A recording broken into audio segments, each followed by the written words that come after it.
For 300 years, the Galactic Empire had never heard a human laugh. It had heard human voices. It had heard human distress calls. It had heard military commands, emergency warnings, and the final messages of dying soldiers. But laughter was something the Empire had never recorded.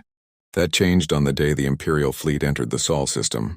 Admiral Varesh stood inside the command chamber of the battleship Eternal Crown. Around him, thousands of alien officers watched the blue planet called Earth.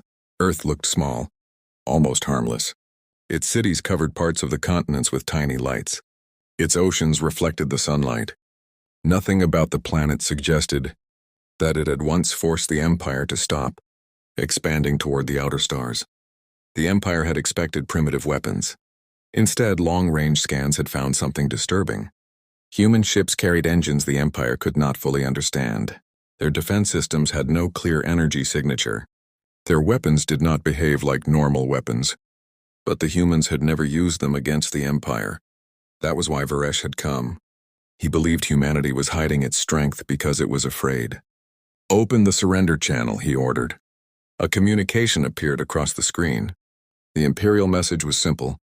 Earth had 12 hours to accept Imperial rule. There was no answer for several seconds.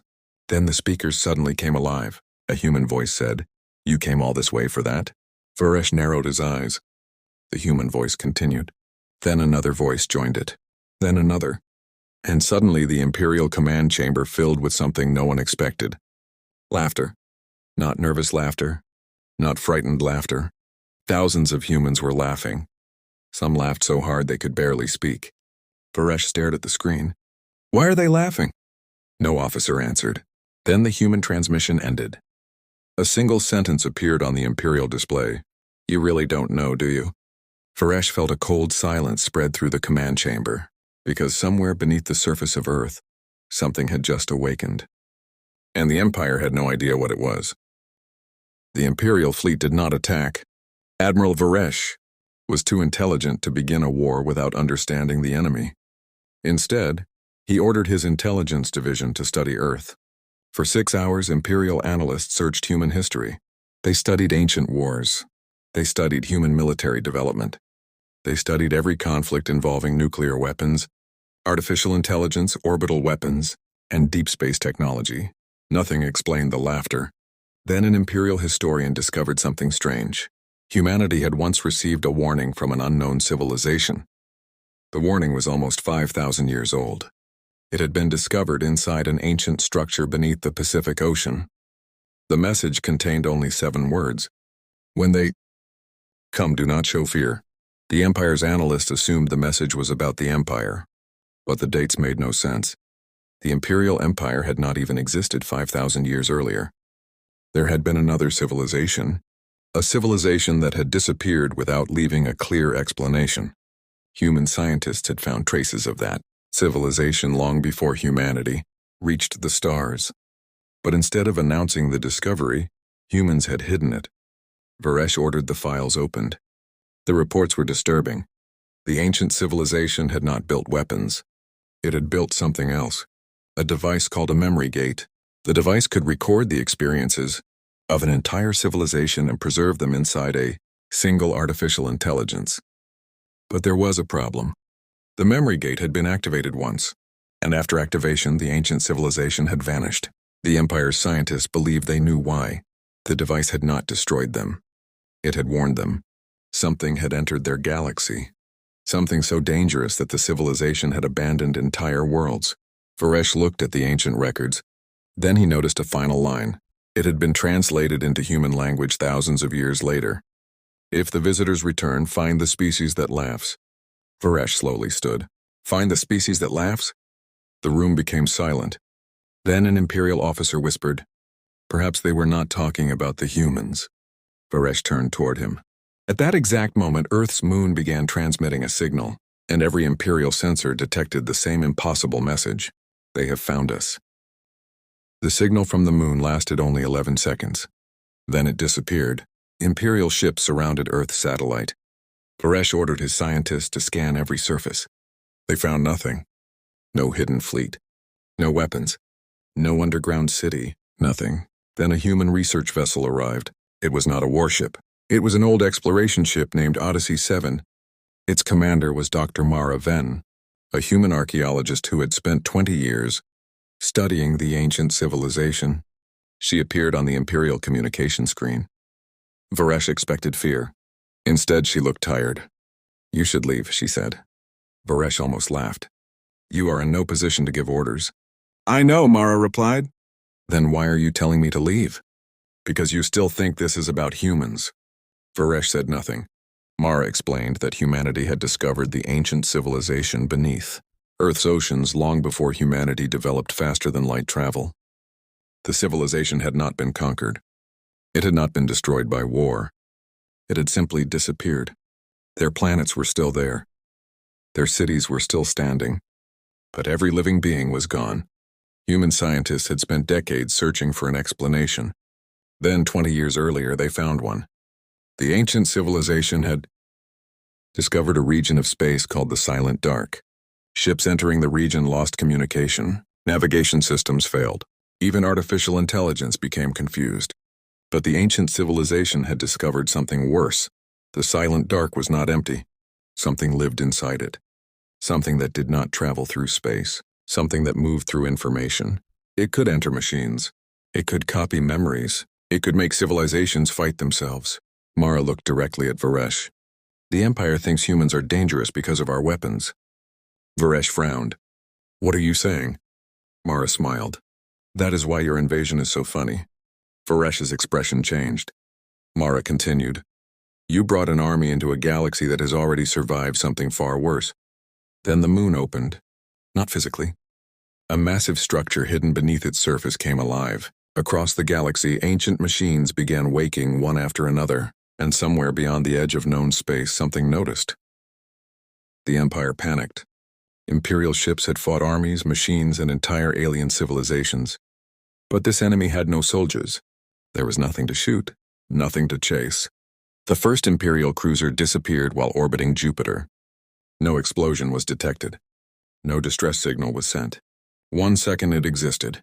The next second its crew was gone. Then the ship returned. Its engines worked. Its weapons worked. Its communication systems worked. But every crew member inside was dead. They had not been killed by physical damage. Their memories were gone.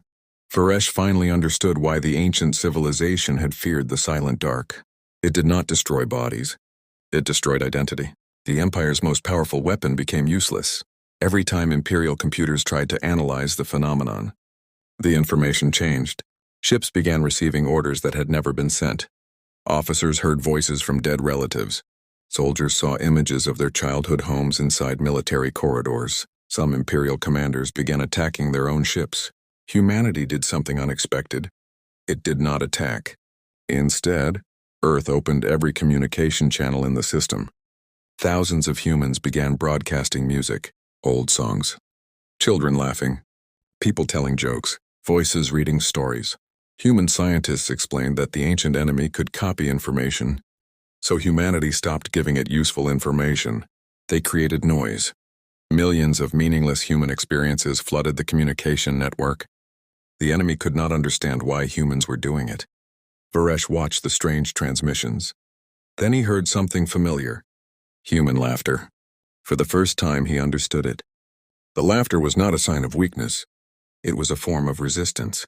Humans could still laugh while surrounded by danger. That meant fear had not taken control of them. Varesh ordered the Imperial fleet to stop fighting. He sent one message to Earth. "Teach us how to resist." Mara answered immediately. But before she could speak, every screen in the system turned black. One sentence appeared. Too late. The Silent Dark had reached Earth.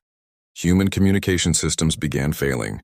Across the planet, millions of screens displayed memories that did not belong to their owners. People saw strange cities, unknown faces, dead civilizations. The ancient civilization was showing humanity what had happened thousands of years earlier.